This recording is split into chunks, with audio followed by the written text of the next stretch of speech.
Hi everyone, welcome back. This is the 11th video on Java, and continuing from where I left you in the previous lecture. In this particular lecture I will tell you about the non-primitive data types in Java language. Not only this, I would also make a program in which the user will enter two numbers and he will get the sum of those two numbers. In this program which I had made in the previous lecture, the two numbers A and B were assigned to the variables which were the locations in memory somewhere. So in the computer's memory somewhere were already assigned in the program, but now today in the program the user will give the numbers as he wishes. So in this program also the user will enter only the integer values. So the variables here are declared as of integer type.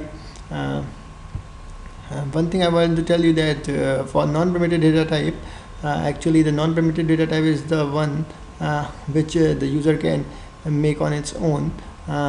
So it is an object-based data type. For this we have to make a class and then instantiate the class by making its object. So that is something which is a bit complicated, and it's not possible for you to understand it right now.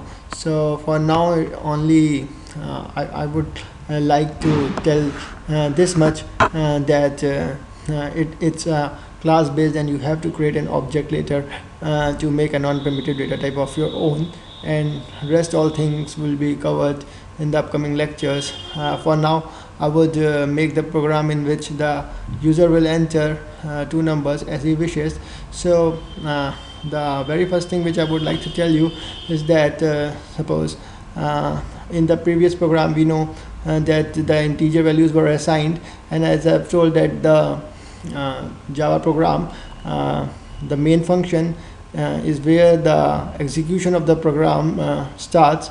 That is, the compiler starts executing the program from this particular line, and there is string args. That is an array of string type is passed. So what is a string? A string is basically a sequence of characters. It can have one character, or it can have null character, or more than one character. So string is an array of characters. So an array, what is an array?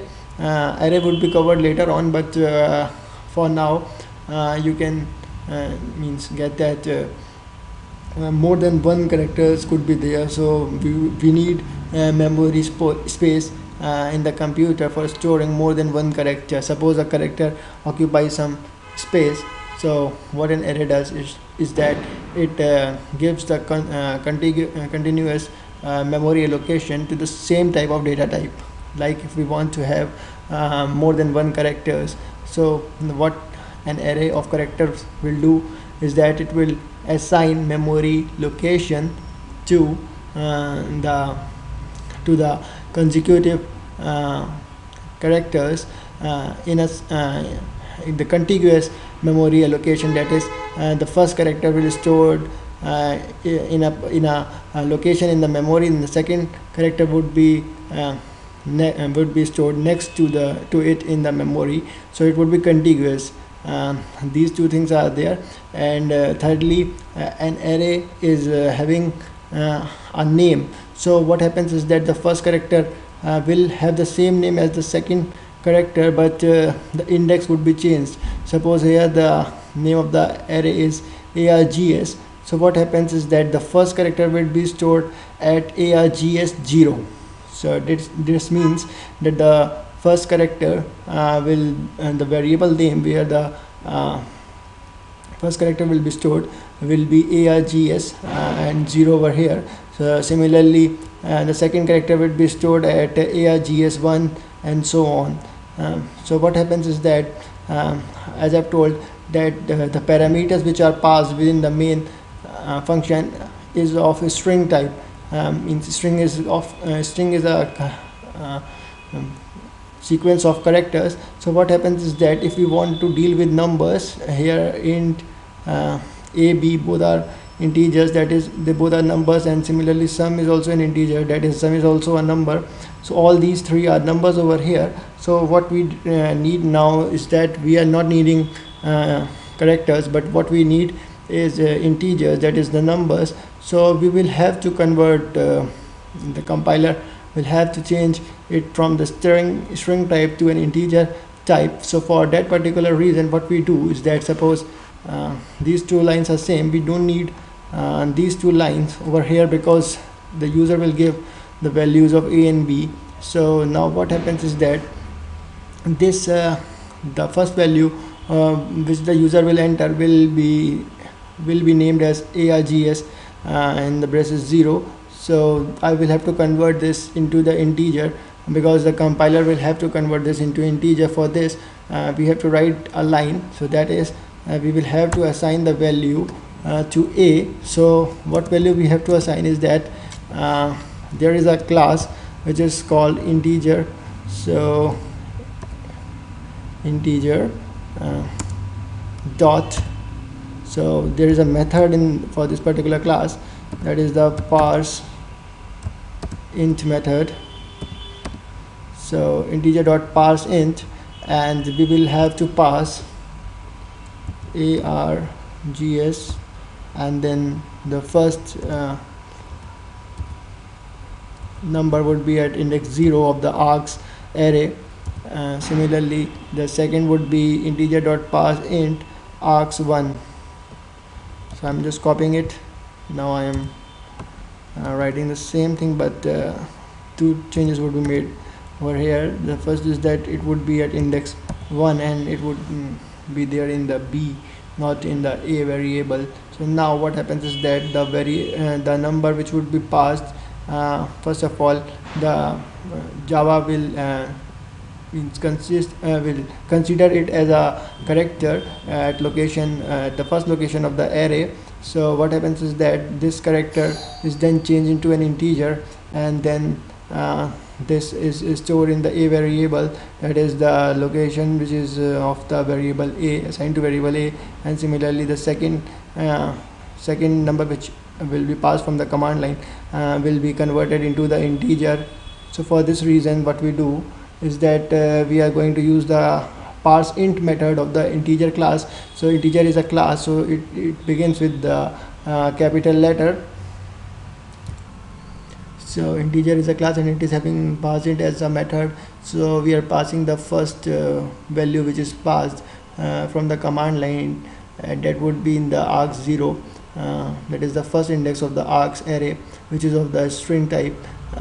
So what happens is that the integer class, this method of the integer class, it is the parse int method of the integer class, will convert it into an integer. Similarly it will also convert the second value into an integer, and then it will sum it up, and now it will say that system.out.println sum of the numbers is and then less sum will print the value of the value assigned to the variable sum, that is the value stored in the location as assigned to the variable sum.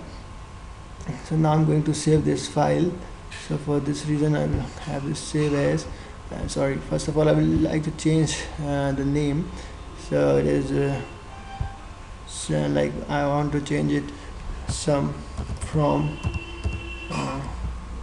CL. For command line I am writing in short, so this will sum the numbers which are entered from the command line. So now I will do save as sum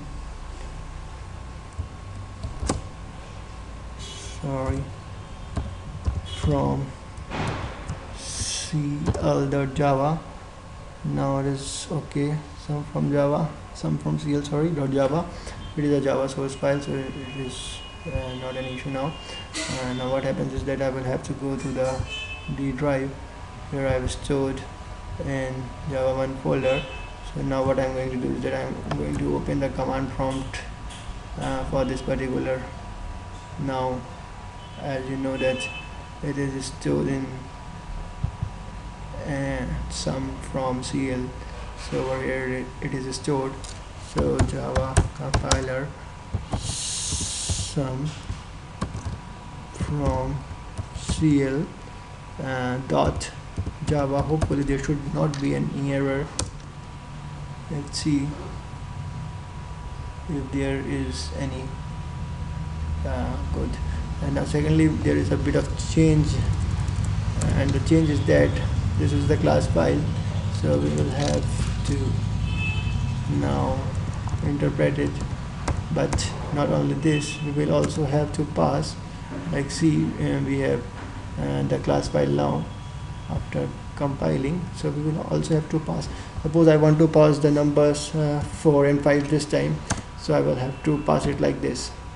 So the first number is 4, and after this I am giving space for the second, that is for args 0, the value is 4, and for args 1 the value is 5. And now hopefully the sum of the numbers is 9. So this is the answer that was expected. Thanks for now.